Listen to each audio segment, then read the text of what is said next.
sobre essa questão. Eu acho que tem um desafio, uma área que é o desafio, porque ela tem que se distanciar de duas áreas, uma muito consolidada, para ganhar a identidade dela, né? Uma muito consolidada, que é a teologia, né? E a outra que no Brasil está se consolidando até com um pouquinho mais de velocidade do que deveria, talvez, que é a área das ciências da religião. Então, eu acho que a filosofia da religião ela tem esse lugar distinto, né? Nem o olhar da teologia, nem o olhar das ciências da religião. E também não é o olhar da história da filosofia. Então, é um campo, tem muito trabalho já, é um campo que tem uma identidade, mas que entre nós, eu imagino, né, aqui no Brasil, essa identidade ainda está por ser mais e mais consolidada, para se diferenciar desses campos mais próximos dela.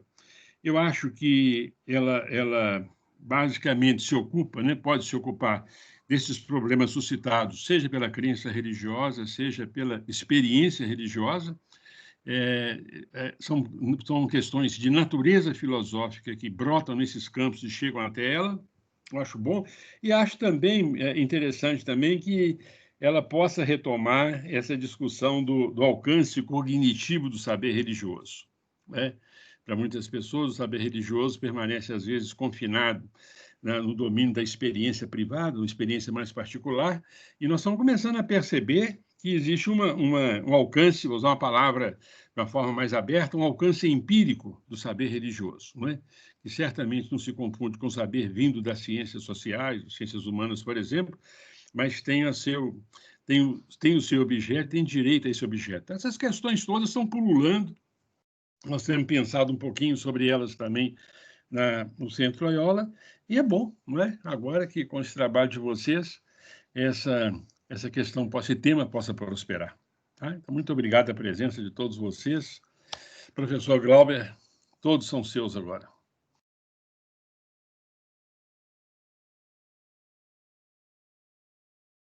Ele está ouvindo? Olá, estou. Então tá bem. Olá a todas e todos, um bom dia para vocês, né? Bom dia para vocês no Brasil, são 10 horas, acredito aí. Aqui na Alemanha já são 15 horas da tarde. Então, eu já almocei, estou tomando meu chazinho da tarde.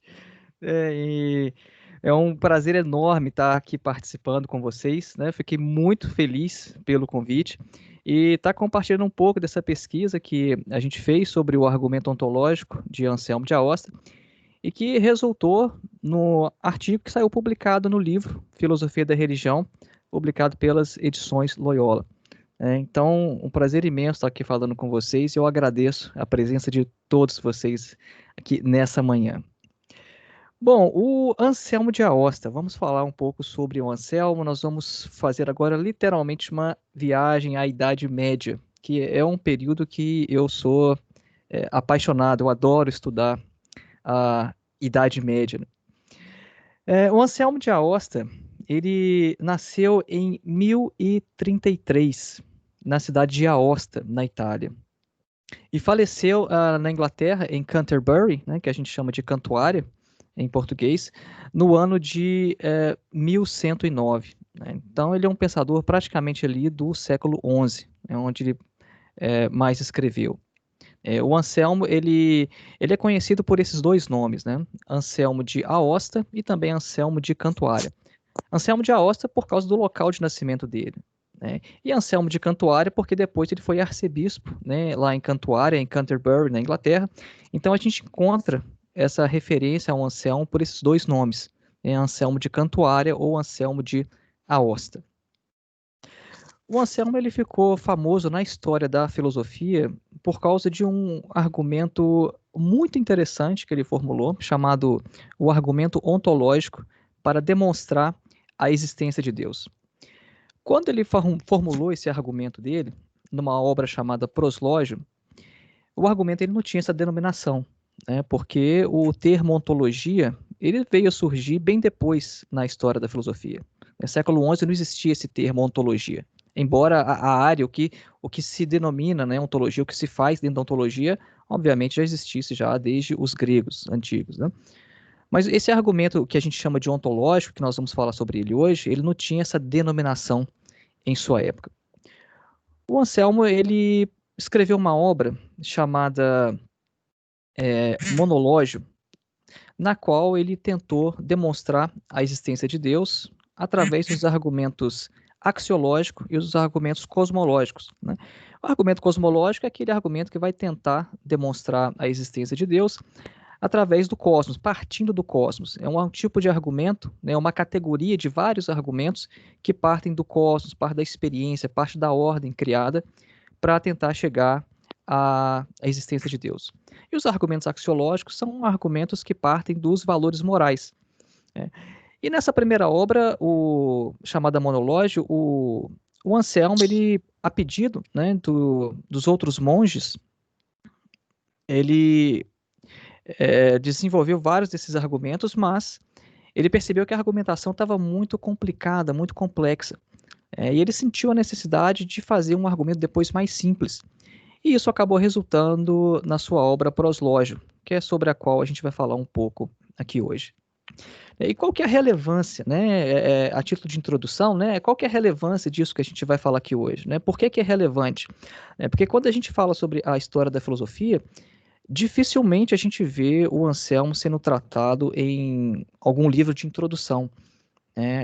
Não é um filósofo que a gente encontra com a mesma facilidade que a gente encontra como um Platão, um Aristóteles, ou então até mesmo na Idade Média, um São Tomás de Aquino. É como se fosse para quem não de fato estudou a filosofia, é como se fosse um filósofo lado B, um filósofo sobre o qual a gente raramente ouve falar. E por que que esse argumento dele é relevante? Esse argumento é relevante por causa da repercussão que ele teve em outros filósofos posteriormente. O argumento ontológico do Anselmo, ele foi reformulado pelo René Descartes, ele teve uma reformulação por Leibniz, ele teve uma reformulação em Spinoza, ele foi tratado por Kant de forma crítica, né, na crítica da razão pura. O Kant criticou esse argumento, mas o que é interessante é que o Kant mostrou na crítica da razão pura que todos os outros tipos de argumentos para a existência de Deus, eles pressupõem o argumento ontológico. E no século XX a gente tem também outros pensadores, que ainda estão trabalhando ou que trabalharam, né, com o argumento ontológico, como, por exemplo, o Kurt Gödel, né, o lógico. Ele formulou uma nova versão do argumento ontológico, e o Alvin Plantinga, que é um filósofo vivo, que é um dos principais expoentes hoje, né, do argumento ontológico. Ele tem a sua própria versão, né, mas a gente percebe aí que a gente tem filósofos importantes hoje, vivos, ainda trabalhando com essa ideia de um argumento ontológico. E antes de Anselmo, a gente não poderia dizer que esse argumento tinha uma formulação tão explícita quanto teve com ele, né? Então, é por isso que aí está a relevância do Anselmo de Aosta na história da filosofia. A gente vai ver depois que até mesmo, né, filósofos ateus têm grande respeito por esse argumento. É um argumento controverso, é um argumento que foi criticado logo assim que ele foi lançado, né, pelo monge Galnilho. O Tomás de Aquino fez uma crítica forte também, e isso acabou fazendo com que o argumento não fosse muito bem aceito pelos teólogos, né, dada a autoridade do Tomás de Aquino, mas na filosofia ele teve um outro destino, né? É um argumento que a gente pode dizer que ele foi historicamente mais querido pelos filósofos do que pelos teólogos. Bom, então, vamos falar então propriamente sobre o argumento ontológico, sobre a obra Proslógio. O Proslógio ele teve inicialmente o título de A Fé Buscando Apoiar-se na Razão. É uma obra que ela é desenvolvida assim, num tom de meditação, de interioridade, né, de modo que o seu primeiro capítulo ele se intitula Exortação à Contemplação de Deus. Então, antes de iniciar a reflexão filosófica, o Anselmo ele convoca, né, o homem a fugir por um pouco das suas ocupações, a esconder-se, né, dos seus pensamentos tumultuados, se afastar de suas preocupações e deixar toda inquietude de lado, né? Ele prepara o leitor no início da obra a ter um momento de tranquilidade, né? Ele prepara o espírito do leitor para fazer a reflexão a que ele está propondo. Nesse aspecto, né, essa obra Proslógio, ela se parece com as Confissões de Santo Agostinho, né, porque ela se apresenta de certa maneira como um diálogo com Deus, embora seja um diálogo de uma única voz. O Anselmo ele está falando basicamente só com ele mesmo. E é uma obra onde o Anselmo que na verdade aparece, né, não é de fato o Anselmo histórico, porque da forma como ele escreve a obra, é como se ele fosse uma subpersona, é como se ele fosse um personagem, né? Então, até nesse aspecto, lembra um pouco, né, os diálogos de Platão.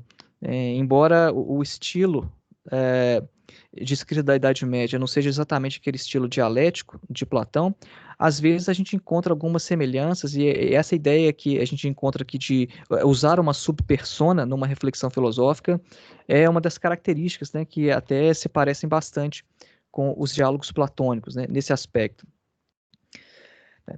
Então, o Anselmo, é importante também salientar isso, né, ele se apresenta como alguém que já crê em Deus.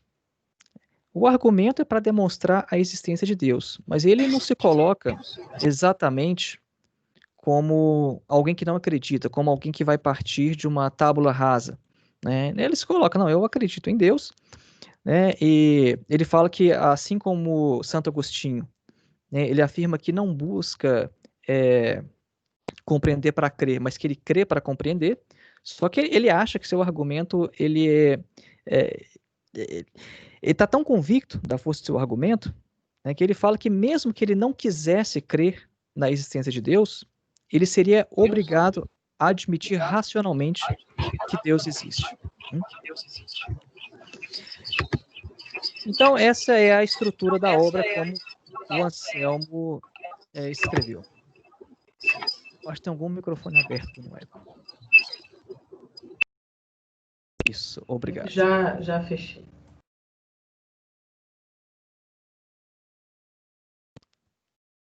Bom, então a obra como foi escrita inicialmente pelo Anselmo foi dessa forma, né? Uma obra num tom de meditação, de interioridade, uma reflexão filosófica de alguém que já crê em Deus, mas que está desenvolvendo um argumento que é infalível, né? A gente poderia por assim dizer, né? Pelo menos na concepção dele, né? É um argumento que mesmo contra a vontade dele, ele seria obrigado a admitir que é infalível. Só que aconteceu que assim que o Anselmo ele publicou essa obra, ali no século XI, um outro monge chamado Gaunilho, ele publicou também uma obra refutando a argumentação do Anselmo. Então, ou seja, as primeiras críticas surgiram logo assim que a obra foi publicada. E o Anselmo ele achou interessante as críticas do monge Gaunilho e desde as primeiras obras, as primeiras cópias, né, que se tem dessa obra Proslógio, a gente encontra sempre o Proslógio do Anselmo, essas objeções do Gaunilho anexadas, e depois tem as tréplicas do Anselmo de Aosta. Então, a obra, como a gente compra hoje numa livraria, né, ela tem essas três, né? O Proslógio, as críticas do Gaunilho e também as tréplicas. Né? E isso é muito interessante, né? Porque isso é extremamente filosófico, extremamente dialético. Né? O autor, ele incorporar na sua própria obra as críticas que ele recebe. Né? Inclusive o René Descartes também fez isso posteriormente, né? Mas o Anselmo, bem, né, nesse espírito da disputa medieval, né, aquele estilo medieval de escrita, ele também fez isso. Né? Então aqui a gente vai ver inicialmente o desenvolvimento do argumento ontológico, como está nos primeiros 2 ou 3 capítulos, né? Porque a parte mesmo do argumento ontológico é uma parte pequena da obra, né? Depois ele se ocupa com outras coisas, tem alguma relação, mas a gente não vai abordar isso aqui. E depois a gente vai ver as objeções do Gaunilho e algumas respostas que o Anselmo dá. Então, o argumento ontológico ele é basicamente o seguinte, né? O Anselmo ele inicia a sua reflexão com a definição de um ser do qual não é possível pensar nada maior. Então, vamos lá. Um ser do qual não é possível pensar nada maior. Ele pede que a gente inicialmente apenas pense nessa expressão, apenas tente compreender isso. Ele fala que qualquer pessoa é capaz de compreender essa expressão, mesmo um incipiente. Incipiente é no sentido de um incrédulo ou tolo. Inclusive, incipiente é uma palavra que aparece em algumas traduções da Bíblia, né? Aparece nos Salmos. O incipiente é o tolo, aquele que não tem sapiência, né? Então, qualquer pessoa é capaz de compreender essa expressão, um ser do qual não é possível pensar nada maior. E o Anselmo fala que mesmo que o indivíduo ele não queira reconhecer a existência desse ser na realidade, esse ser se encontra pelo menos em sua inteligência, né? Porque se você consegue compreender algo, significa que esse algo está na sua inteligência.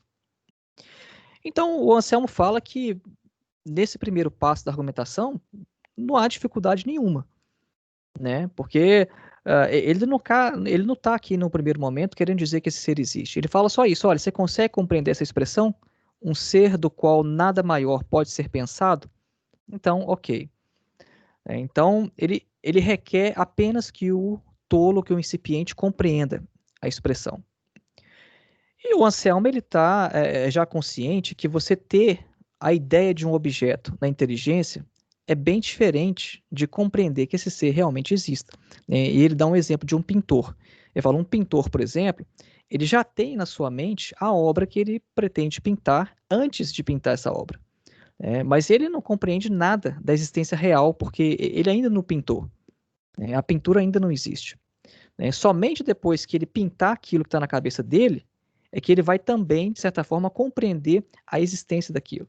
Então ele ressalta, né, com esse exemplo do pintor, que não basta ser capaz de imaginar um objeto para compreender que esse objeto também existe na realidade, né? O único objetivo aqui nesse ponto da argumentação é mostrar que algo pode existir somente na ideia, sem existir na realidade, né? Isso é uma coisa também bem óbvia. Mas aí vem o problema. Seria uma contradição se esse ser do qual não é possível pensar nada maior existisse somente na inteligência. Porque se esse ser existisse somente na inteligência, a gente também poderia pensar que há outro ser igualzinho esse, mas que existe também na realidade. E esse outro ser seria maior. Então o Anselmo ele fala o seguinte, ele fala com essas palavras, olha, se portanto o ser do qual não é possível pensar nada maior existisse somente na inteligência, esse mesmo ser, do qual não se pode pensar nada maior, tornar-se-ia o ser do qual é possível pensar algo maior, o que é absurdo. Então, a conclusão do Anselmo, o ser do qual não é possível pensar nada maior existe, sem dúvida, na inteligência e também na realidade.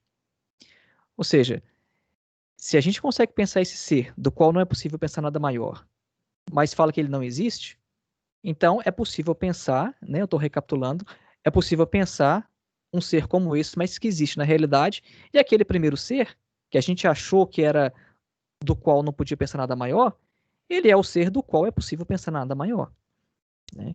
Então a gente chega ao absurdo. Então ele mostra que não é possível pensar esse ser e não lhe conferir existência também na realidade. Nesse passo da argumentação, vejam bem, o Anselmo ele ainda não provou que Deus existe.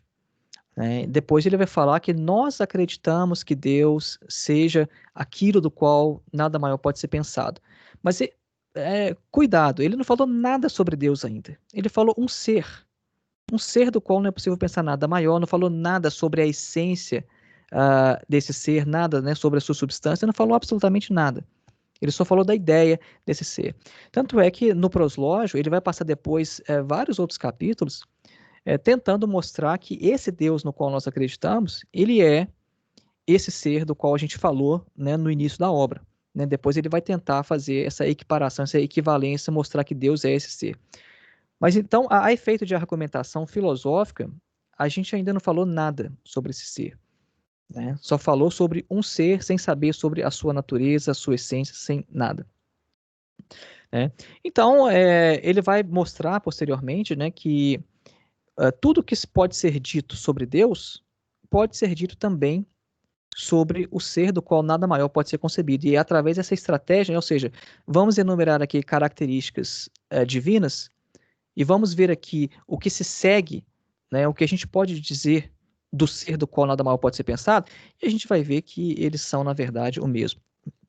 Então, existe um autor chamado Glymer, e ele formulou o argumento ontológico da seguinte maneira. Eu não sei se dá para eu compartilhar a tela aqui, porque eu poderia... será que tem jeito? Eu poderia mostrar aqui, vocês poderiam... Tem sim, se eu te permitir compartilhar nos 3 pontinhos, e aí você escolhe compartilhar. Deixa eu achar os... Não, ok, é na setinha, né? Não é nos 3 pontinhos, não. É na setinha que sobe do lado do microfone. ok. Isso. Ok, ela tá desativada para mim, mas sem problema. Eu vou ler então. Então, vejam bem como é que a gente pode estruturar de forma lógica, né, o argumento do Anselmo. A premissa 1. Podemos conceber um ser do qual nada maior pode ser concebido. Ok. Premissa 2. O que quer que seja concebido existe no entendimento de quem o concebe. Né? A gente também viu isso sem dificuldades. Premissa 3. Aquilo que existe no universo de quem o concebe e também existe na realidade é maior do que algo similar que existe apenas no entendimento de quem o concebe. Portanto, um ser concebido, do qual nada maior pode ser concebido, deve existir na realidade, assim como no entendimento.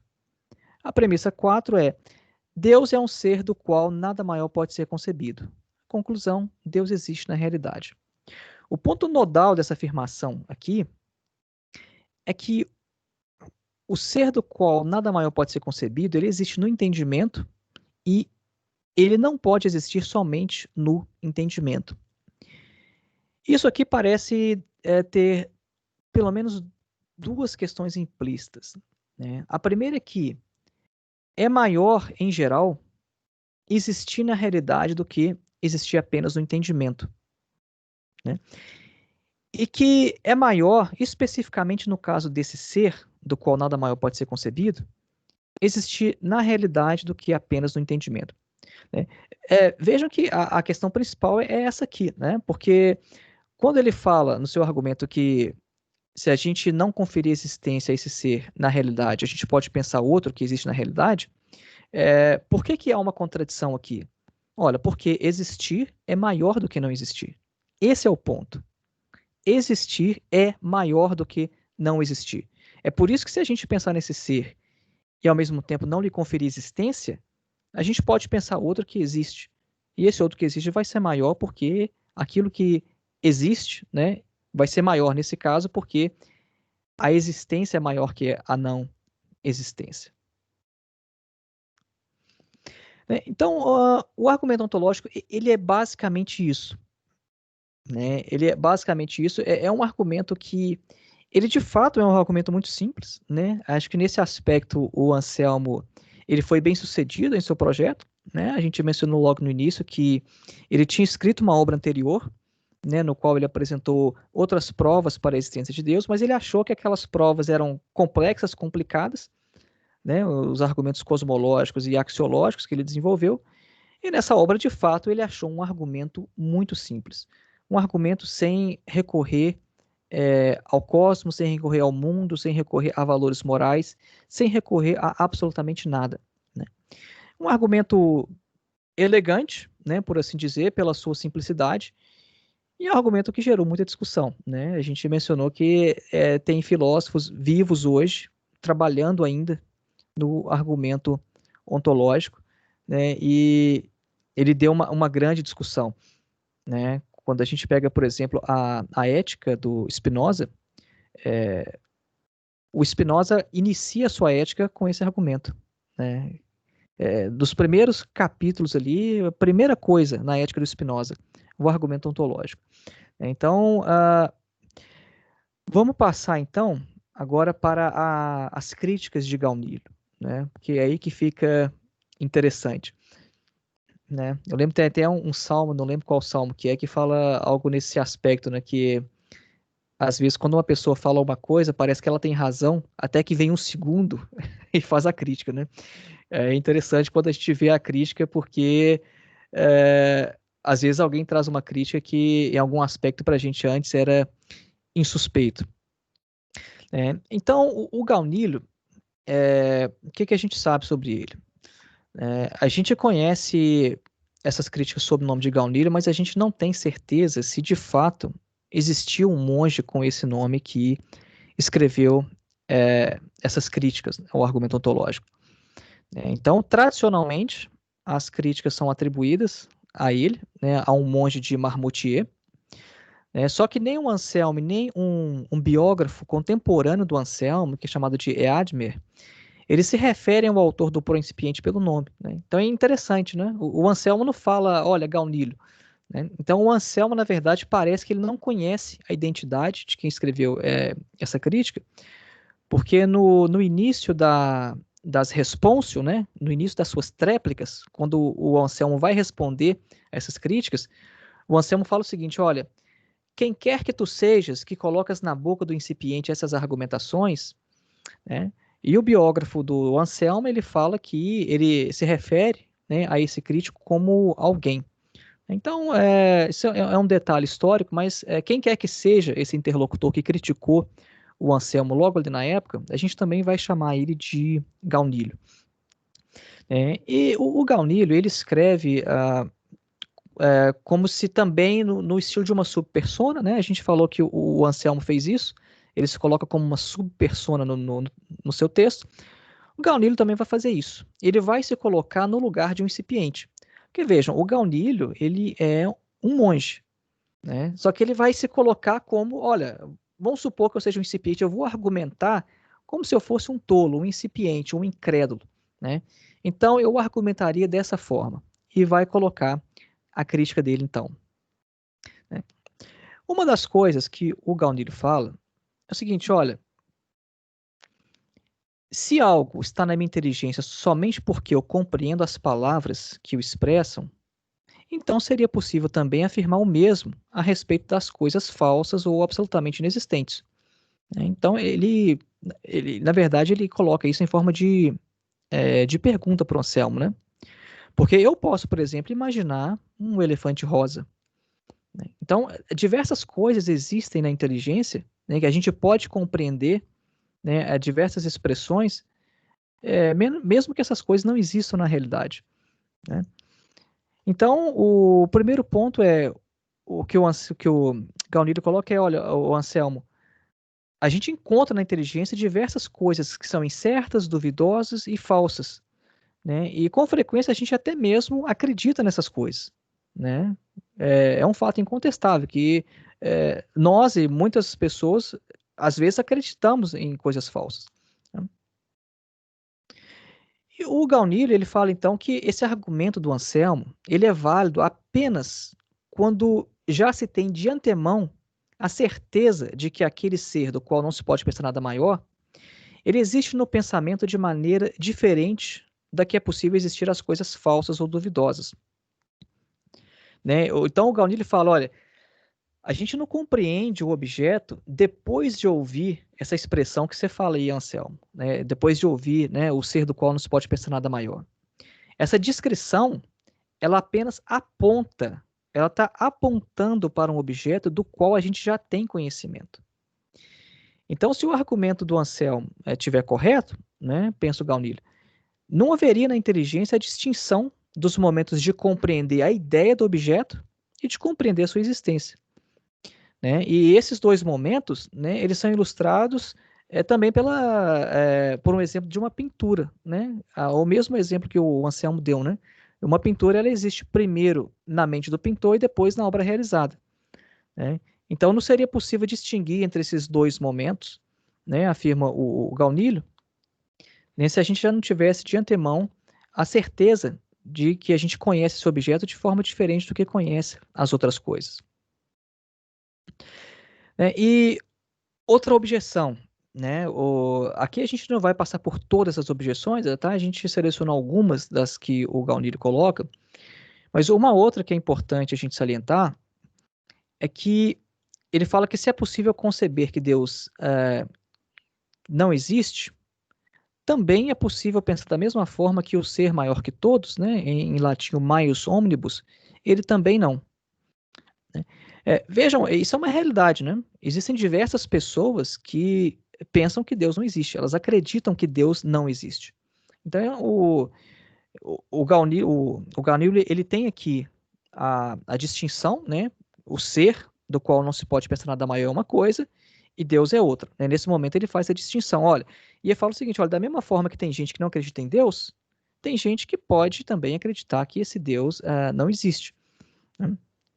Só que quando o Gaunil faz essa objeção, ele usa uma expressão aqui, que é maius omnibus, em latim, que é uma expressão que o próprio Anselmo não usa. Né? Então, esse é um detalhe bem técnico, assim, a gente lendo o texto, lendo a tradução do texto, é muito fácil de passar batido, né? Então, são alguns grandes comentadores da obra que acabaram percebendo, né? Você, opa, peraí, o Gaunil está usando esse maius omnibus aqui, mas o Anselmo jamais usa essa expressão, né? O ser maior que todos. Até mesmo porque essa ideia do ser maior que todos é uma ideia que já tinha uma ocorrência na história da filosofia anterior ao Anselmo, mas o próprio Anselmo não faz uso dela. Então, esse ponto é interessante porque ele usa uma ilustração, né, bem interessante, que ele fala o seguinte, olha, ele usa sobre o exemplo de um homem cuja existência ele ignorava, né? O Gaunil fala o seguinte, olha, através do conhecimento do que é um ser humano, de forma geral, né, uma pessoa pode chegar para mim, pode descrever, né, falar, você conhece o Ricardo? Né, o Ricardo tal, ele é assim, assim, assado, e te dá uma descrição de um tal Ricardo. Você consegue, a partir dessa descrição, sabendo que o Ricardo é um ser humano, né, você consegue formar uma ideia de quem que é o tal Ricardo. Né? Agora, imagina que a pessoa está mentindo para você, que esse Ricardo não existe. Você conseguiu conceber um homem que simplesmente não existe. Você conseguiu conceber um homem falso. Né? Então é possível a gente também pensar nessas coisas a partir daquilo que a gente já conhece. Né? E ele fala que não é possível ter esse ser irreal no conceito ou no entendimento da mesma maneira que o ser maior do que todos os outros seres. Né? Porque quando a gente conhece um ser humano, a gente conhece através daquilo que é maior. Né? O que é um ser humano? Um ser humano é um animal. É sempre aquela ideia de gênero e espécie que a gente consegue conhecer as coisas. Né? A gente consegue fazer definições sempre a partir de coisas maiores. Né? É até por isso que vem aquela impossibilidade na ontologia de definir o que é o ser. Né? Como é que a gente define o que é o ser? É uma coisa que, quando a gente está iniciando na filosofia, a gente tem muita dificuldade, porque sempre que a gente tenta conhecer alguma coisa, a gente conhece a partir do que é maior. Né? E como é que a gente concebe o ser? Não tem jeito, porque não tem nada maior do que o ser que a gente possa utilizar para subsumir essa ideia e compreendê-la. Né?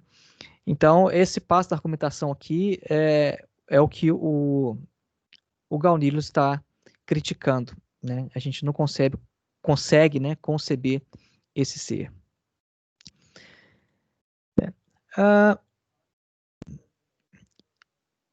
Eu vou passar agora para a crítica mais famosa do Gaunil, que é quando ele fala sobre a ilha perdida.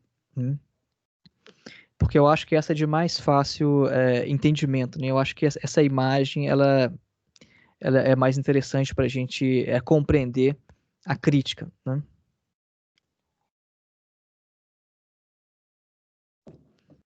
O Gaunil fala o seguinte, olha, existiria uma ilha, né, em alguma parte qualquer do oceano que nunca foi descoberta. Né? Ela está num lugar muito inacessível, ninguém jamais conseguiu chegar nessa ilha que a gente chama de a Ilha Perdida. Né? E diz que essa ilha ela tem todo tipo de riquezas inestimáveis. Né? E essa ilha não tem nem dono, não tem proprietário, não tem habitante nenhum. E ela é mais excelente do que todos os outros países habitados pelo gênero humano. Aí o Gaunil prossegue, olha, se alguém disser que essa ilha existe, né, a gente pode facilmente entender as suas palavras, né, nas quais não se encontra nenhuma dificuldade. Né? Olha, existe tal ilha, essa ilha ela é assim, a gente pode descrever essa ilha e mostrar que essa ilha é a mais excelente das ilhas, é melhor do que tudo que a gente já viu ou consegue conceber, né, em nosso mundo. Então, sendo essa ilha, na imaginação, a mais excelente de todas as ilhas, alguém poderia da mesma forma afirmar que essa ilha existe também na realidade. Porque se essa ilha não existisse, qualquer terra existente seria mais excelente que ela. Né? Então, alguém que tentasse provar a existência dessa ilha com tal argumento, ele deveria mostrar, antes de tudo, que a excelência hipotética dessa ilha existe como um fato real e indubitável. Né? Então, o que é que o Gaunillo está fazendo aqui? Ele pegou a estrutura do argumento ontológico do Anselmo e só aplicou ela a um objeto diferente, né? No caso, uma ilha, para demonstrar a implausibilidade, né? Como que é difícil fazer essa passagem que o Anselmo quer de uma existência lógica necessária a uma existência ontológica. Então, ou seja, pega o argumento do Anselmo, quando ele fala do ser, fala de ilha, e vê se o argumento funciona. A gente vai achar um argumento absurdo, né? Então, essas foram algumas das principais objeções do Gaunillo. Então, vem as tréplicas do Anselmo. Então, é como se fosse um terceiro livrinho, né, que ele vai anexar na sua obra Proslógio, e ela tem o nome de Responsio. E a Responsio, ela não é meramente uma reiteração do Proslógio, porque às vezes a gente tem a impressão que o Anselmo está se repetindo, né? Parece que o Anselmo apresentou o argumento, vieram as críticas do Gaunillo, e parece que ele voltou a reafirmar tudo que ele tinha falado antes. Né? Uma leitura apressada pode dar a gente essa aparência, né? Pode passar essa impressão. Mas, na Professor verdade, Glauber, sim. se você quiser tentar compartilhar sua PowerPoint ou sua tela, acho que você consegue agora. Ah, ok. Ok. Obrigado. Tá desabilitado aqui. Obrigado. Você tentou de novo na setinha para cima? Sim, ela tá habilitada agora. Acho que se eu clicar, ela vai abrir. Ah. Se não der, então, desculpa te interromper. Não, sem problema. Muito obrigado. E o que é interessante é que nessa resposta, né, nas responsio do Anselmo, é que ele não se dirige à subpersona, né, criada pelo Gaunillo. Porque a gente falou que o Gaunillo ele fez igual o Anselmo no Proslógio, né? O Anselmo fez uma subpersona, como se fosse um personagem falando todas aquelas coisas, né? Aquele ambiente de meditação, né? Vamos elevar nosso espírito, fazer a reflexão, uma subpersona. O Gaunillo veio também com uma subpersona que era o incipiente. Aí nas responsas, o Anselmo ele chuta o balde, né? Ele veio se dirigindo diretamente ao Gaunillo. Ele fala assim, olha, eu não acho que você está argumentando em nome de um incipiente, não. Eu acho que você é um católico que não aceita que o meu unum argumentum seja o suficiente para provar a existência de Deus. Então, eu vou responder para você direto, não para o seu personagem aqui que você criou nas suas responsas, o seu pretenso incipiente. Né? Então, de maneira geral, essas responsio, né, esse opúsculo, essa pequena obra que é anexada ao final do proslógio, ele tem o objetivo de mostrar o seguinte, primeiro, ele quer mostrar que o proslógio ele foi construído como um argumento filosófico cuja compreensão é acessível a qualquer pessoa que possua razão. Tá? Não se trata aqui exatamente de teologia, né? O objetivo do Anselmo era um Anselmo enquanto filósofo, né? Qualquer pessoa que tem razão pode compreender isso, né? Não precisa ter fé.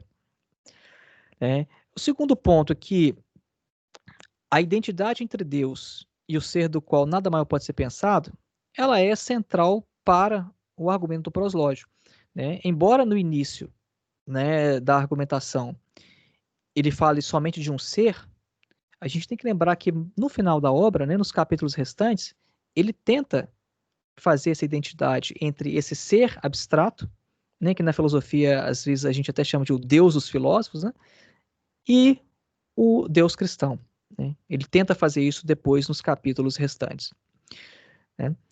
Outro ponto que ele quer salientar é que Deus, como o ser do qual nada maior pode ser pensado, ele é um caso especial, né? E isso é que vai criar problemas para objeções que aplicam uma forma lógica semelhante como o argumento da ilha perdida, né? Então a gente vai ver que o Anselmo vai mostrar o seguinte, olha, esse argumento da ilha perdida, você não pode colocar uma ilha excelente no lugar do ser do qual nada mal pode ser pensado, porque esse ser é um caso especial. Só esse ser pode ser objeto desse argumento, né?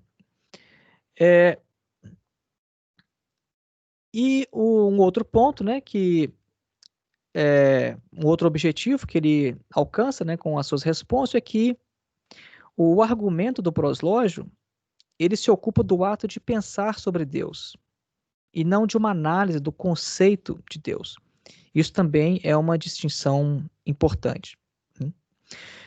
Então, vamos lembrar aqui que o Gaunilho, uma das objeções dele é que era possível pensar até mesmo as coisas falsas como existentes, né? Foi uma das primeiras objeções que a gente falou aqui hoje, né? E o Anselmo ele vai responder o seguinte, olha, o meu objetivo no proslógio era mostrar primeiro que o ser do qual nada maior pode ser pensado, né, ele é compreendido pela inteligência e se encontra nela de alguma maneira. E depois, o passo seguinte é que eu vou examinar se ela se encontra nela somente como as coisas falsas ou realmente como as coisas verdadeiras, né? Então, o Anselmo fala, olha, se é possível conceber até mesmo as coisas falsas, não há razão para repreender a asserção de que o ser do qual nada maior pode ser pensado existe na inteligência, né? Mesmo que se tenha ainda certeza de que existe na realidade, né? Mesmo que não se tenha certeza. Então, o Anselmo vai falar, olha, essa objeção do Gaunilho passa ao largo da questão, porque a gente lembra que logo no início, o próprio Anselmo usa a analogia do pintor, né? Ele se mostra consciente de que é possível você imaginar coisas que não existem ou pensar coisas falsas.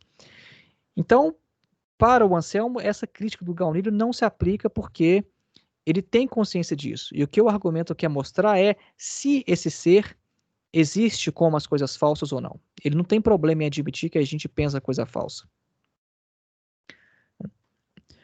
Outra objeção que o Anselmo não vê nenhuma dificuldade em responder é que existem ateus no mundo, né? E que da mesma forma que essas pessoas que concebem que Deus não existe, pode ser concebido também que esse ser do qual o Anselmo fala também não existe, né? O Anselmo fala que não seria crível que qualquer homem, ao ouvir as palavras o ser do qual nada maior pode ser concebido, e as compreendesse em certa medida, negasse sua existência apenas porque nega a existência de Deus. Então vejam, isso quer dizer que se você chegar para um ateu, né, que de fato nega a existência de Deus, e lhe apresentar essa expressão, o ser do qual nada maior pode ser concebido, ele não vai negar essa expressão porque ele não acredita em Deus, né? Então tem essa diferença aqui, é sempre importante, né, fazer essa distinção nos primeiros passos da argumentação, né? Distinguir entre esse ser e entre esse Deus. Um ateu, ele não vai negar a existência desse ser, né, ou mais especificamente, né, desculpa, ele não vai negar, né, que ele compreende essa expressão só porque ele não acredita em Deus, né? E ele fala que tampouco seria crível que alguém o fizesse em relação a qualquer objeto cuja existência é compreendida em algum grau, né? Então, ao não equiparar inicialmente o ser do qual nada maior pode ser concebido a Deus, o Anselmo ele antecipou o fato de que um incipiente ele poderia compreender primeiro, em alguma medida, né, esse primeiro ser, enquanto não compreenderia de forma alguma o segundo, né? Então a gente percebe pelas respostas que o Anselmo dá aqui ao Gaunilho que, da maneira como ele formulou o seu argumento, ele já esperava esse tipo de objeção, né? Então, ele já estava salvaguardado quando ele fez essa argumentação, separando o ser do qual nada maior pode ser concebido e o Deus no qual ele acreditava, né? Enquanto um monge, enquanto cristão.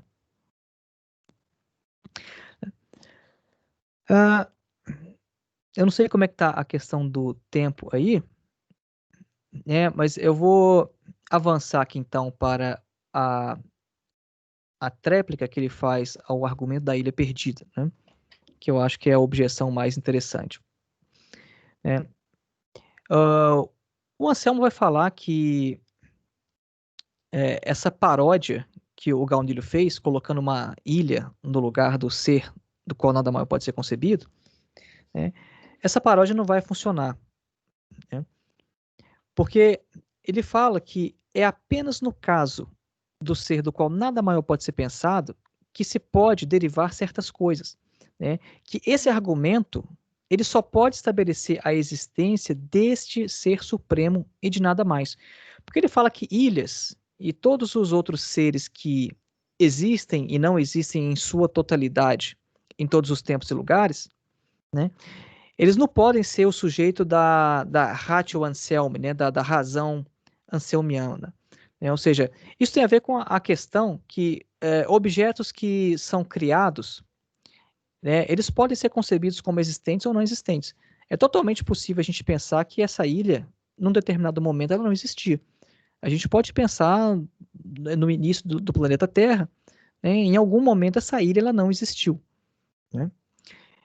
Então, ele fala que o seu argumento ele só pode ser aplicado a esse ser porque esse ser ele não é o ser que é dividido em partes, não tem início nem fim, e ele não é composto por nada, né? Todos os outros objetos eles podem ser concebidos, né, como compostos de partes, como existentes no tempo, no espaço, tendo um início, um fim, mas esse ser que é o sujeito, né, do argumento anselmiano, esse ser ele não pode ser concebido assim. Então, o argumento do Anselmo só pode ter como sujeito este ser. Então, nenhuma paródia vai funcionar. Não adianta tentar parodiar o argumento do Anselmo com qualquer outra coisa, porque não vai funcionar. Bom, avançando aqui para as considerações finais, né? Fazendo uma breve recapitulação, a gente viu que o argumento ontológico ele vai tentar demonstrar a existência de Deus de maneira a priori, tá? Sem recorrer à experiência, sem recorrer ao cosmos, sem recorrer ao mundo criado, né? Ele não precisa de nada disso, né? Ele vai trabalhar unicamente com a razão, né?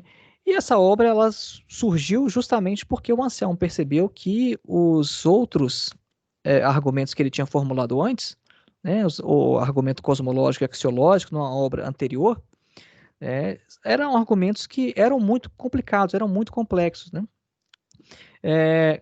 Hoje tem um professor de filosofia e teologia, né, chamado William Lane Craig, nos Estados Unidos. Ele é muito ele é um filósofo meio pop, né, porque ele sempre participa de diversos debates, né? A gente pode encontrar muita coisa dele disponível no YouTube, né? Ele reformulou, por exemplo, um argumento medieval, né, chamado argumento Kalam, que é um tipo de argumento cosmológico que foi inicialmente formulado pelos árabes, né? E quando a gente vê o grau de complexidade que às vezes um argumento cosmológico pode chegar, né, o William Lane Craig ele recorre a diversas teorias científicas, né, recorre à teoria do Big Bang, vai falar de entropia, entra na questão da física. Esses argumentos às vezes podem ficar de fato muito complexos, né? E mesmo nessa época, né, no século XI, mesmo não tendo todas essas questões, né, da ciência contemporânea, para a gente incorporar, trazer ao argumento, mesmo assim já era possível formular argumentos muito difíceis, complexos, né? O Anselmo ele buscou um argumento que fosse simples, né? Então, a gente vê que ele conseguiu, de uma forma muito sintética, muito elegante, formular um argumento muito compacto, né? Esse argumento está nos 2 ou 3 primeiros capítulos da sua obra, né? E é um argumento com uma história incrível, né? Pela filosofia ocidental, né? Então, a gente tem várias repercussões em vários outros filósofos, né? Como a gente já salientou, né? Descartes, Leibniz, Spinoza. O Kant se ocupou desse argumento. O Kant falou que todos os outros tipos de argumentos pressupõem, né, o argumento ontológico, né? E tem no século XX o Gödel e também o Alvin Plantinga, né? Todos esses, de alguma forma, abordando o argumento ontológico, né? A gente viu também que esse argumento ele nunca foi muito bem aceito por teólogos, né? Então a gente viu que imediatamente um monge fez uma crítica ao argumento, depois o Tomás de Aquino o rejeitou, né? Então Tomás de Aquino, devido à sua autoridade, fez com que esse argumento ficasse de certa forma esquecido, né, entre os teólogos. Mas depois ele voltou na filosofia, entre os filósofos ele teve uma acolhida diferente, né? E, inclusive, o Bertrand Russell, né, que todo mundo conhece, se não pelas suas obras, né, de lógica, pela sua importância, né, na história da filosofia, no âmbito da lógica, conhece pelo seu ateísmo, né, um ateu militante. O Bertrand Russell, ele falou que o argumento ontológico está na base do pensamento hegeliano. Eu não sei se eu poderia concordar com isso, mas é a leitura que ele faz. E o Bertrand Russell, né, que é um grande ateu, né, foi um ateu militante, ele fala o seguinte na sua obra sobre história da filosofia, né? Seja esse argumento válido ou não, um argumento com uma história tão significativa certamente deve ser tratado com respeito. Isso aí, eu estou finalizado.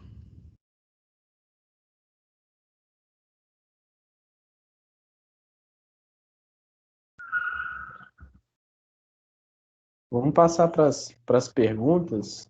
Lucimara, professor Fenati. Né? O professor Carlos Caldas é o primeiro a levantar a mão. Vocês me ouvem aí? Sim. Sim. Ah, legal. Então tá. Em primeiro lugar, mais uma vez, pela segunda vez, eu parabenizo a iniciativa desse curso. Realmente é simplesmente sensacional. Segundo lugar, parabéns ao nosso professor lá da Alemanha, tá, né, diferença de fuso horário e tudo, mas disponibilizou o tempo e apresentou de maneira clara, serena e assim, agradável demais ouvir, né? Tanto conhecimento de maneira tão tranquila. Muito bom, realmente. Aí eu só queria fazer um comentário e duas perguntas. O comentário é o seguinte: no século XX, a gente tem o Calbart, né? Que escreve um livro pequeno comentando o argumento de Anselmo. Aí, só isso, eu só queria lembrar isso aqui. E depois duas perguntas. A primeira pergunta é de curiosidade. Pura curiosidade. O Gaunilho não teria sido, uma hipótese, um personagem literário criado pelo próprio Anselmo, né? Já que não existem referências, né? Então, não se sabe muito sobre a pessoa de Gaunilho, não teria sido ele criado pelo próprio Anselmo. Ele hipotetiza, né, um argumentador para rebater e fazer réplica e tréplica. E terceiro, a segunda pergunta, quero dizer, perdão, a segunda pergunta é o seguinte: o Alvin Plantinga, que você citou, ele trabalha com o argumento do Anselmo ou ele trabalha com o argumento moral, uma espécie de para provar a existência de Deus, que seria talvez uma revisão do argumento que o C.S. Lewis usa, uma reformulação do argumento de Lewis. Então, são as duas perguntas que eu queria fazer. E, de novo, muito obrigado. né, pela apresentação, que foi realmente maravilhosa. Muito obrigado pelas palavras. Sobre o Calbart, né?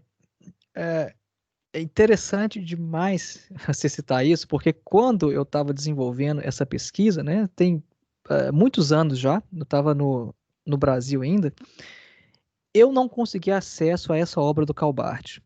Eu não encontrei isso, eu estudei, fiz mestrado na UFMG, não achei essa obra lá.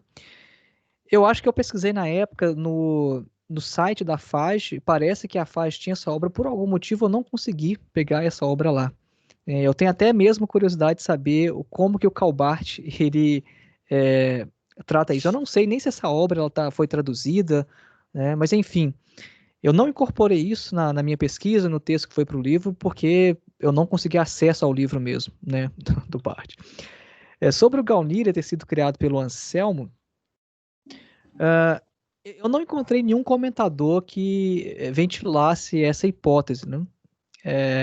Embora não se saiba exatamente quem foi historicamente, se de fato, né, foi esse tal monge de Marmoutier, né, esse Gaunilho, né, eu não encontrei nenhum comentador que ventilasse essa hipótese de o Gaunilho ser, na verdade, outra subpersona, né, do Anselmo. E sobre o Alvin Plantinga, o argumento dele, que ele reformulou hoje, ele recebe o nome de argumento ontológico, né? Ele é tratado assim. Ele não envolve questões axiológicas, questões a nível de valores morais, né? Então, o argumento dele é conhecido hoje, de fato, como ontológico e recebe essa denominação. Glauber, deixa eu só fazer um pequeno adendo. O argumento dele é argumento ontológico modal, né? Que ele utiliza a lógica modal para estruturar, né? Está naquele livro que ele publicou, acho que em 1973, The Nature of Necessity, né? E, enfim, ele tem dois argumentos, o Plantinga, né? Nesse livro ele coloca dois argumentos, relendo o argumento do Santo Anselmo, né? Só esse adentro aí que eu queria dar. Maravilha, Fred, valeu.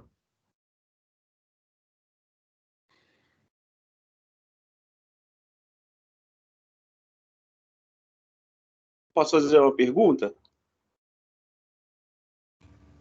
Sim. Olá, Glauber, foi muito bom. Meu nome é Rodolfo, eu sou professor de Biologia e de Matemática. E eu fiz uma pós em Filosofia, estudando justamente o Bertrand Russell, e eu tenho alguns pontos que estão mais ligados com a força do argumento ontológico, são quase problemas pessoais que eu tenho com esse tipo de argumento. Eu acho que você consegue me clarear essas coisas. A primeira questão é que quando o Anselmo ele propõe o argumento dele, e ele diz que o intelecto é capaz de compreender essa frase, isso me fica um pouco...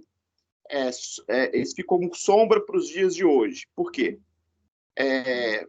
Quando a pessoa utiliza um tipo desse argumento, ela não define bem o que é o objeto dela. O objeto, quando se diz que o objeto é Deus, esse objeto pode ser qualquer coisa.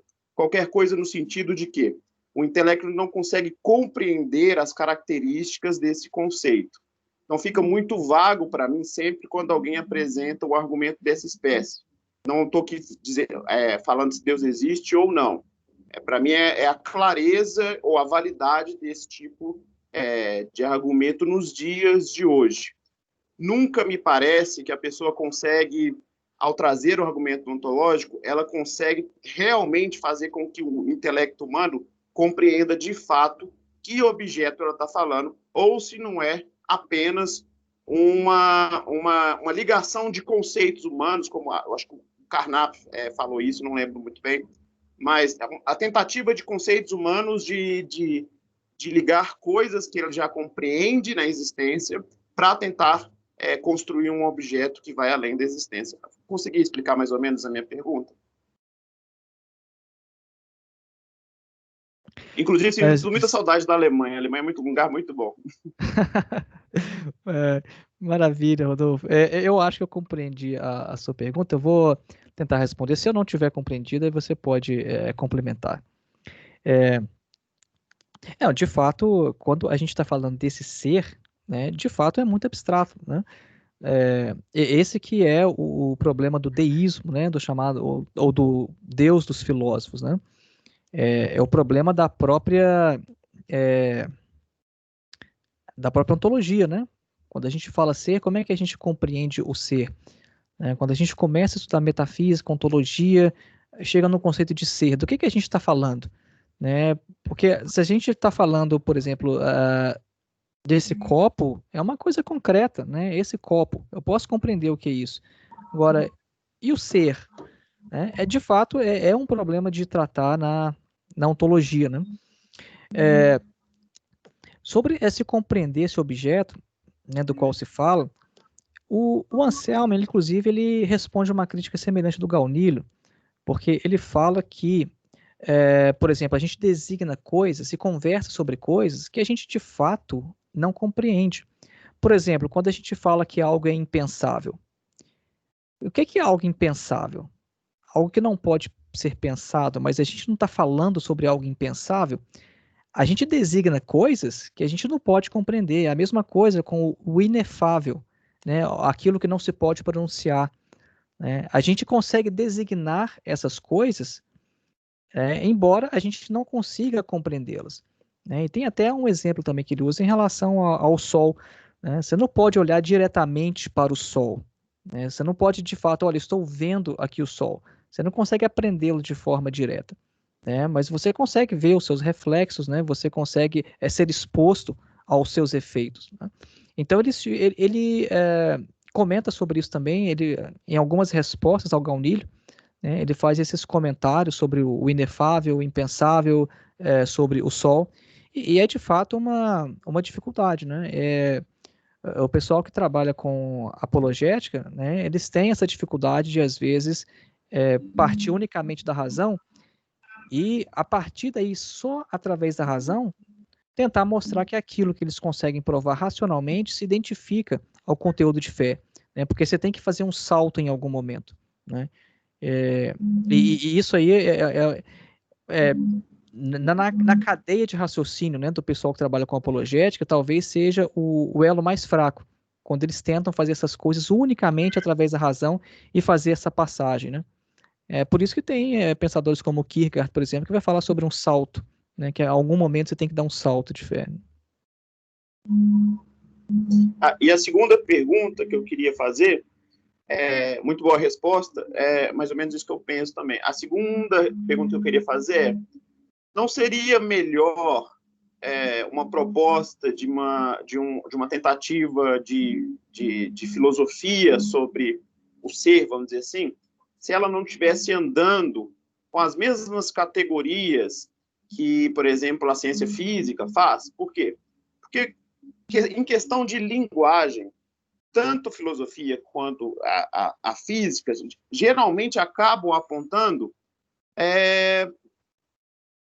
para quase a mesma coisa. Por exemplo, quando a gente vê a teoria das cordas, por exemplo, que é a teoria do último fundamento da realidade. Por que não há essa tentativa de tentar trazer um pouco a filosofia da religião?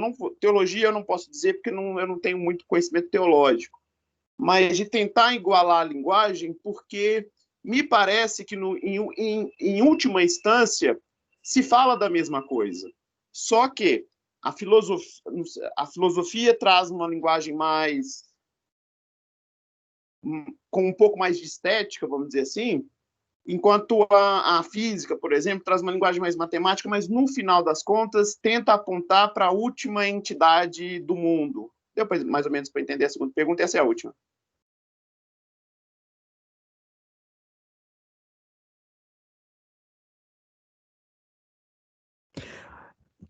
Nesse aspecto, eu acho que isso diz respeito à natureza da própria filosofia.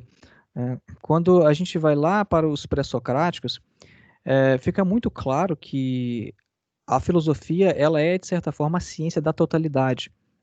A diferença entre a filosofia e as outras áreas do conhecimento se dá mais na questão de método do que na questão de objeto, né? Porque enquanto esse fenômeno recente, né, da ciência fatiou a realidade em áreas isoladas e cada uma com suas leis próprias, né, a filosofia ela é essa ciência da totalidade, né? Então, o que a filosofia não pode abordar? Não existe nada que ela não aborde, né? A filosofia ela trata de todos os objetos.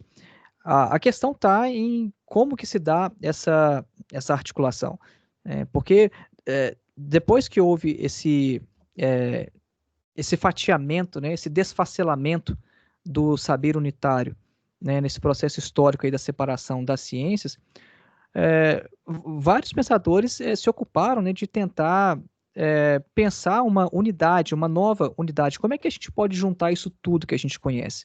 Né? Cada setor da realidade com suas leis próprias e como é que a gente junta isso tudo de novo? Né? Então, isso de fato um desafio que está colocado, né, à filosofia hoje. Como é que a gente consegue juntar tudo isso novamente?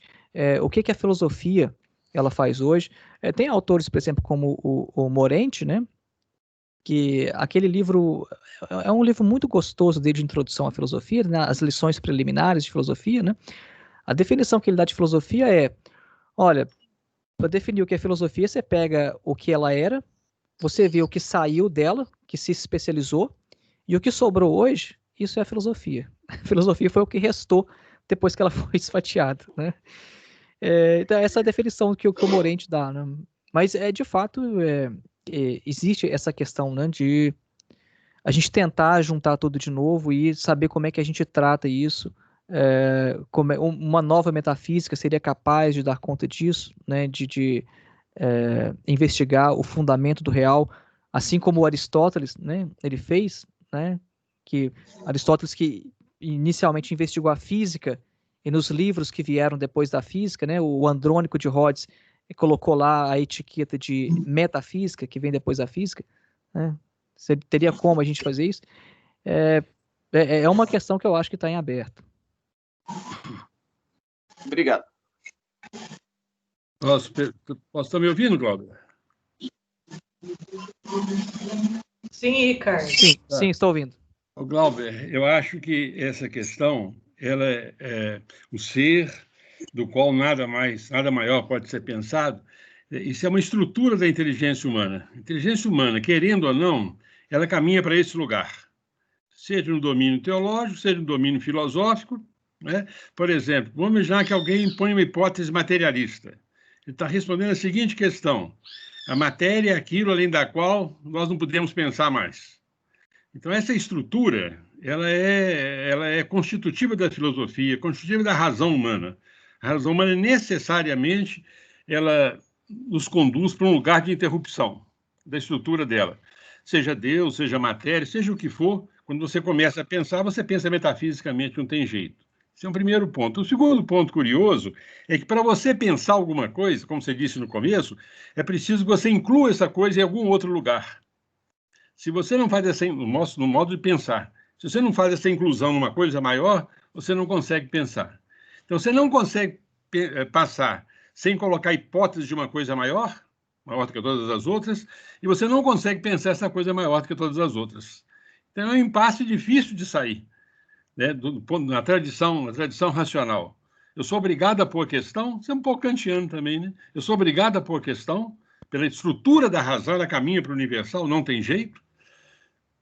Pode mudar o nome do universal, caminha para o universal, e o universal, por natureza, é aquilo que não pode ser pensado. Eu só posso pensar alguma coisa se eu penso além dela. Eu não posso pensar além dela, então é um paradoxo curioso. Obrigado. Muito obrigado, professor. Ótimo. O Reginaldo fez uma pergunta, professor. A realidade, nós e o autor excluímos Deus da realidade?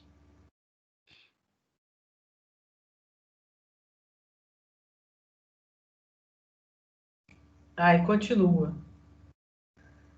Não sei se você está vendo aí no chat.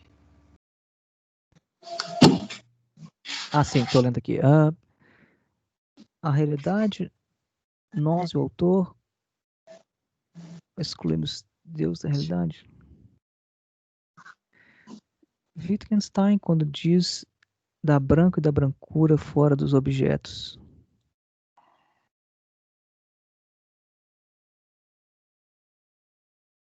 Você poderia explicar um pouco melhor, Reginaldo, a pergunta? Eu acho que eu não compreendi qual exatamente é a questão. Especificamente essa primeira, né? Excluímos Deus da realidade. Sim? Eu pensei no seguinte, logo quando você estava falando sobre a questão aqui da existência de Deus, né, que ele vai chegar à conclusão da existência de Deus, me parece que Deus só existe por causa da nossa realidade, né? Mas suponhamos aqui que Deus existe, né? Ele existe apesar de nós. Então seria um outro mundo, uma outra realidade. Possível pensar isso. Aí eu me lembro ali das aulas que eu tive de Wittgenstein, que ele vai falar da brancura, que não existe brancura, que é tudo uma questão de uso, né? Eu sei se eu estou falando corretamente, porque já faz muito tempo que eu estudei isso. Não existe brancura fora dos objetos, tudo uma questão de uso. E cai nesse problema da linguagem que estava sendo abordado aí agora. Então, assim, se pensa essa questão, né? Quando, eu não sei, na ciência, a gente está descobrindo coisas que a gente nunca imaginou. Nesse sentido que eu estava pensando, quando eu coloquei isso. Bom, se eu compreendi a pergunta, eu viajei demais, né? Você pode me corrigir se eu estiver respondendo outra coisa e não o que você perguntou, mas em relação à questão do branco e da brancura, né, também faz um tempo que eu estudei Wittgenstein, na verdade foi na graduação a última vez, mas essa questão de talvez hipostasiar propriedades como se na verdade a brancura em si existisse, né? Pelo menos a crítica mais comum no século XX é em relação a isso, né? Você hipostasiar propriedades. Então, que na verdade não existiria, né, uma brancura em si, mas existem objetos brancos, né? Existe a propriedade, mas não existe, como a gente talvez poderia dizer em Platão, a ideia, né, em um mundo separado ou fora dos objetos. A questão que eu não entendi é como que isso poderia ser equiparado à questão da discussão sobre a existência de Deus, sobre a existência desse ser do qual nada maior pode ser pensado, porque esse ser ele não seria um ser dependente da mente humana e ele não é também uma propriedade, né? Ele é de fato um ser, não uma propriedade. E a existência dele não é dependente de nós.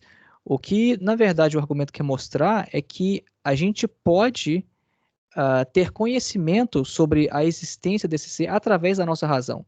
Mas mesmo que nós não existíssemos para pensar sobre esse ser, o Anselmo afirmaria que esse ser existe de forma independente. Esse ser ele não existe apenas como uma ideia. O argumento é para mostrar que nós podemos ter acesso a esse ser, a existência desse ser, nós podemos ter certeza de sua existência. Eu estava pensando exatamente nesse sentido, concordando com o Anselmo,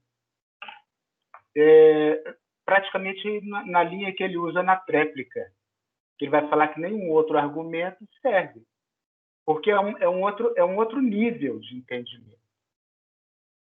Era nesse ponto que eu queria chegar. No caso de nenhum outro argumento serve, pelo menos o que eu coloquei aqui foi no sentido de que nenhum outro objeto ele pode ser usado para parodiar o argumento dele, que foi o que o Gaunilio fez. Ele colocou uma ilha no lugar do ser. A questão que ele coloca foi mais nesse sentido. Então, não é que nenhum outro argumento serve. Por exemplo, ele não está dizendo que o argumento cosmológico não funciona ou que o argumento axiológico não funciona. Ele estava insatisfeito com os argumentos que ele mesmo formulou na obra anterior, né? Ele se deu por insatisfeito. Eu pensei isso assim, que Gaunilho deu um objeto para colocar a brancura que o Anselmo pensou. Entendeu? Ele tentou colar nesse sentido.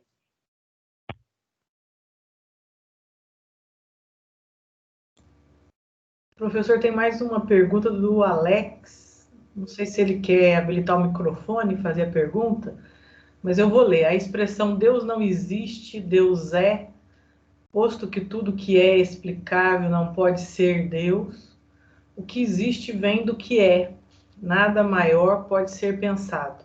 Essa expressão Deus é compactua com o pensamento de Anselmo?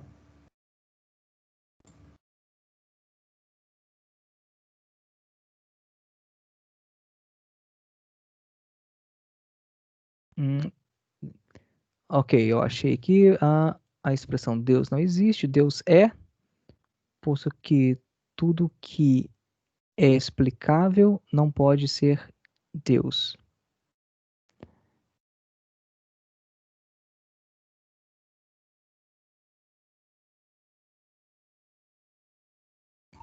Talvez o Alex possa habilitar o microfone e explicar a questão melhor.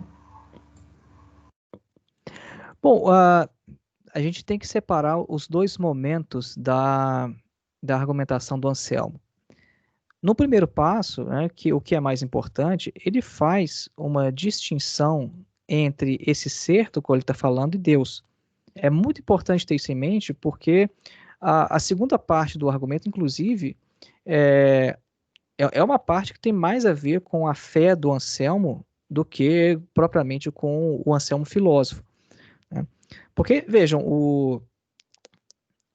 quando a gente está no assunto filosofia, a gente tem que lembrar que outras fés, elas podem ter por base o mesmo argumento. Eu cheguei a comentar em algum momento aqui hoje sobre o William Lane Craig, que hoje apresenta o argumento Kalam. O argumento Kalam é um argumento muçulmano, né? Só que o que o William Lane Craig faz? Né? Em seu trabalho como apologeta, ele usa o argumento Kalam e depois tenta identificar que tudo aquilo que é possível provar com esse argumento se refere, na verdade, ao Deus cristão, sendo que o argumento lá na Idade Média foi desenvolvido por filósofos muçulmanos, né? Então, eu acho importante separar esses dois momentos. Quando o Anselmo começa falando sobre esse ser, ele não está falando ainda de Deus. Ele está falando desse ser, né? E o argumento ele é mais simples que isso, né? Porque ele não vai entrar nessa questão, essa diferença, né? Pelo menos eu não me lembro de ter encontrado nenhum comentador, né, falando sobre essa diferença entre Deus ser e Deus existir, né? Então, talvez você poderia a gente se expressar dessa forma. A gente teria que ver de onde que vem essa distinção, se a gente não estaria cometendo nenhum anacronismo, né, ou se a gente talvez não estaria atribuindo ao Anselmo coisas que estavam fora do escopo do argumento dele, que é um argumento que tem o objetivo de ser simples.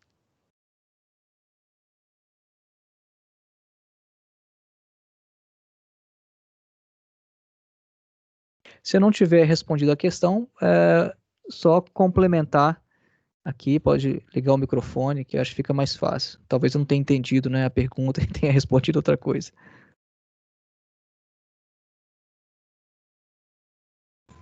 Tem mais uma questão do Fábio. A fala do Ivan Karamazov, se Deus não existe. Desculpa, perdão. Não, para pode agradecer, falar, a Fábio. explanação foi válida, a explanação até por conta do anacronismo foi perfeito. São expressões que às vezes conflitam, né? Mas serviu sim o argumento. Obrigado, Val. Então, não sei se o Fábio quer ler, mas... Então, a fala do Ivan Karamazov se Deus não existe, tudo é permitido, pode ser usada como argumento para a existência de Deus? Existe algum autor que comenta essa frase?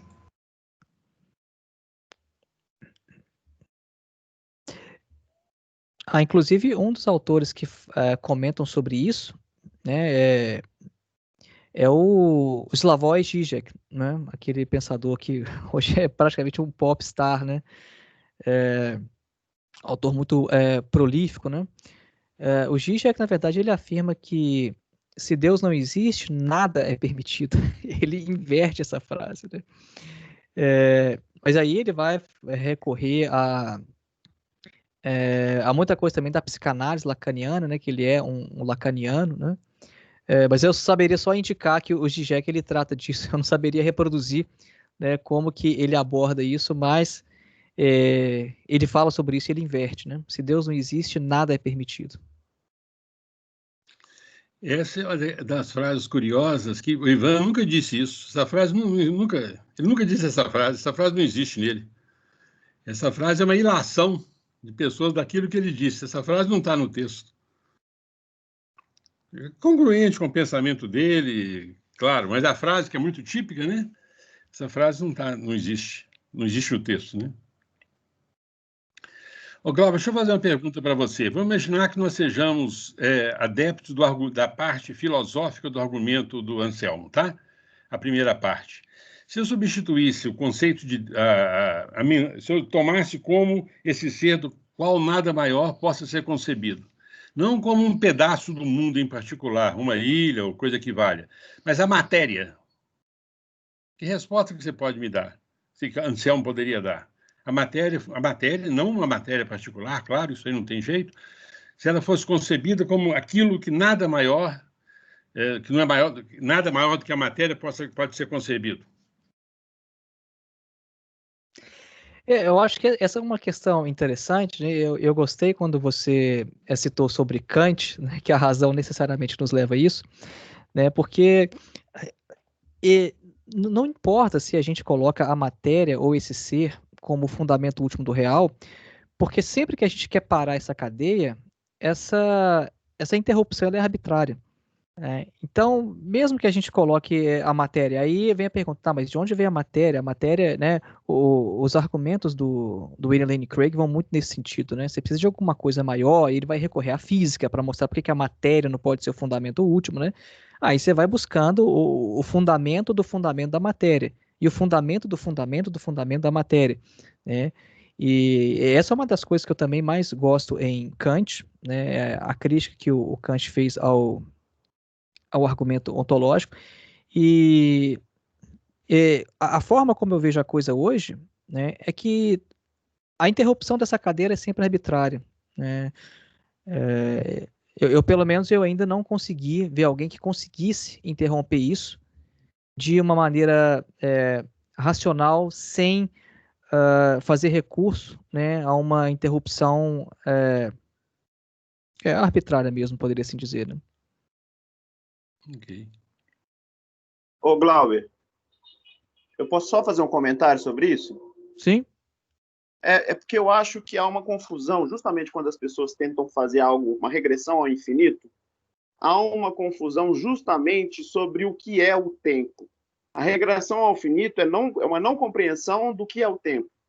Porque quando a gente compreende que o tempo é uma dimensão que está em relação com o espaço, não tem regressão ao infinito.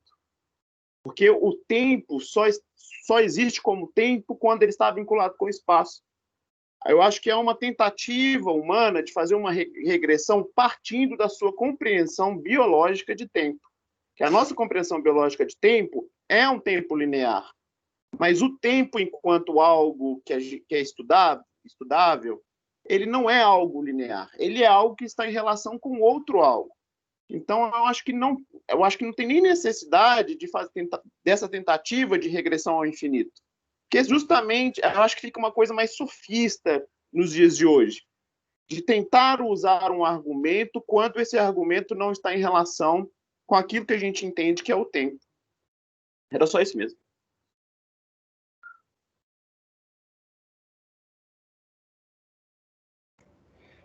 Obrigado, Rodolfo. queria fazer uma pergunta. Professor, você disse no início da exposição que, devido à não aceitação de Tomás de Aquino, né, a ideia de Anselmo não foi tão difundida na época. Eu queria entender, então, por quê, né, assim, qual foi a divergência, né, entre Tomás de Aquino e Anselmo, qual que era a linha que a Tomás de Aquino caminhava, né, se é que a gente pode, se é que está dentro do tema proposto para hoje, mas aonde que se divergiram, né, assim, os dois aí, para que houvesse meio que essa negação, né, de Tomás de Aquino por parte de Tomás de Aquino, da ideia de Anselmo. Isso aí, Vini. Obrigado pela pergunta. E é uma pergunta difícil. Eu, inclusive, gostaria de recorrer à ajuda dos teólogos aqui, os que conhecem melhor o pensamento de Tomás de Aquino, porque tem alguns anos que eu me ocupei dessa pesquisa. Eu não sou um grande conhecedor de Tomás de Aquino, né? Então, eu lembro que cheguei a estudar sobre isso, né, um pouco, mas eu, de fato, não me lembro, né, do conteúdo da crítica, né, do Tomás de Aquino para explicá-la aqui nesse momento, né? Então, eu gostaria de abrir, então, se a gente tem aí Glauber, teólogos. tá dentro da... Glauber, a crítica está dentro das 5 vias da prova da existência de Deus, quando São Tomás ele vai reformular, né, principalmente o primeiro, o segundo e o terceiro argumento, que vão passar por essa questão aí do argumento ontológico, né? Ele reinterpreta o argumento ontológico do Santo Anselmo, mostrando que aquela ideia que o Santo Anselmo trabalha da autoevidência e outras questões não está tão clara assim na filosofia e na teologia que o Santo Anselmo tinha desenvolvido. Então a crítica passa aí. No primeiro e segundo argumentos são muito semelhantes das 5 vias da prova sobre a prova da existência de Deus, que o Tomás de Aquino trabalha, ele reinterpreta esse argumento. O caminho é esse aí. Boa, valeu, Fred.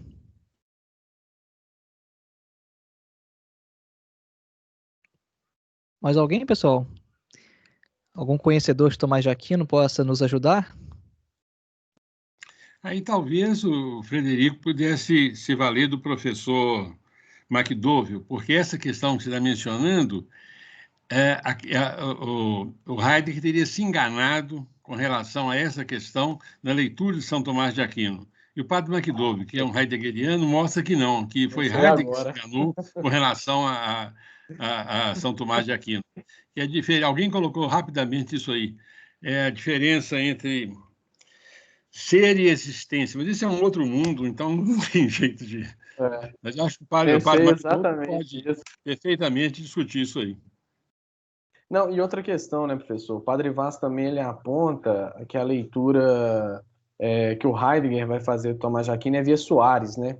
E aí ele cria todo um problema. O McDowell também mostra isso, e o Lima Vaz também mostra que essa ontoteologia que o Heidegger vai criticar, falando que o Tomás atribui ser a Deus, vem, né, a partir de Soares, e que o Tomás de Aquino mesmo ele não propõe dessa forma como Heidegger interpretou. Mas aqui a gente teria que chamar o padre McDowell, né, que faz a apresentação do nosso livro, mas enfim, é isso mesmo.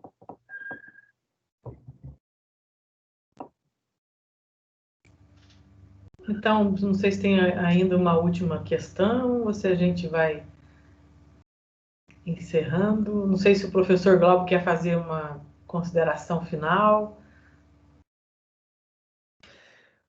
Bom, de considerações finais, na verdade eu só gostaria de agradecer a oportunidade, agradecer muito ao convite, né? Agradecer ao convite por estar participando, né, tanto do livro, né, organizado pelo Fred, pelo Daniel Chacon, lançado pelas Edições Loyola, e também aqui nesse espaço, né? Muito interessante a gente ter esse espaço aberto de discussão, temas muito interessantes.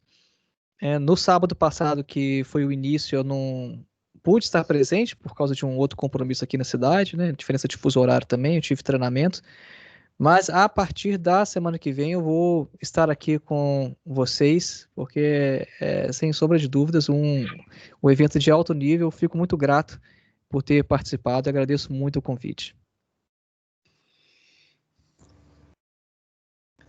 Não sei se o Fred quer falar, o Frederico quer falar alguma coisa.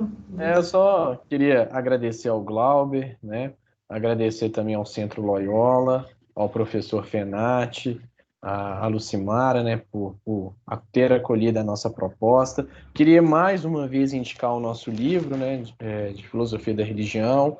É um livro que tem a apresentação do Padre McDowell, né? O Padre McDowell é um dos grandes precursores, podemos dizer assim, né? Um dos grandes filósofos do nosso país que se debruça sobre a temática da filosofia da religião. Então, quem quiser, né, ler um pouco sobre isso, né, o que o Glauber falou está aqui no texto. Semana que vem nós teremos aí o professor Jean, que inclusive está aí escutando a gente, falando do Kierkegaard, né? Então, nós estamos fazendo uma apresentação aqui, um pouco daquilo que nós escrevemos, tá bom? E obrigado a participação de todos e todas aí. Só mais um detalhe que eu estava me esquecendo. Eu gravei um áudio, um podcast sobre isso em 2015, sobre o argumento ontológico. Foi quando eu comecei a pesquisar sobre isso, eu já tinha escrito um artigo na época sobre isso. E aí, essa semana, eu relancei ele, né, num podcast que eu tenho. Eu vou deixar o link aqui no chat. Se alguém tiver interesse, quiser ouvir um pouco mais, né, sobre o argumento ontológico, tá aí o link aí, eu coloquei no chat. Glauber, só um minutinho. O Glauber tem um canal no YouTube. Para quem não sabe, o Glauber é um grande conhecedor de marxismo, enfim, né? Hegelianismo, eu sei que o Glauber também tem domínio disso, então pode falar do seu canal também, Glauber, se alguém tiver interesse, se alguém quiser assistir, né? O canal é muito bom, tá, pessoal? Esse canal é porque eu acho importante a gente ocupar esse tipo de espaço, né? Às vezes trazer um pouco do que a gente desenvolve de pesquisa na academia para o público geral, né? Então, o objetivo do canal é mais ou menos isso. Hoje a gente está com um pouco mais de 15 mil inscritos lá no canal. E a gente trata da área que eu sou de fato especialista, né? Eu sou mais especialista nessa relação entre idealismo alemão e o marxismo. Então, na verdade, a maioria dos assuntos que eu trato lá é sobre isso, mas tem até vídeo sobre o argumento ontológico lá também. É um canal de filosofia, né? De forma geral, né?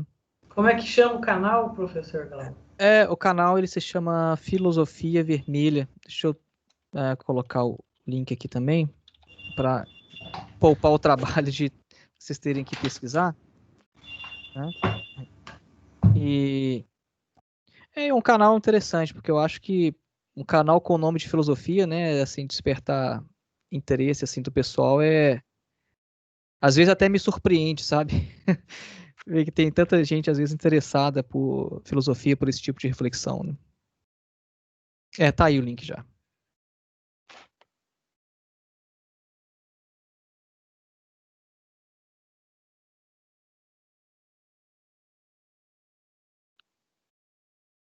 Ok, professor Fenati, Lucimara, a palavra com vocês aí. Sumiu tudo agora.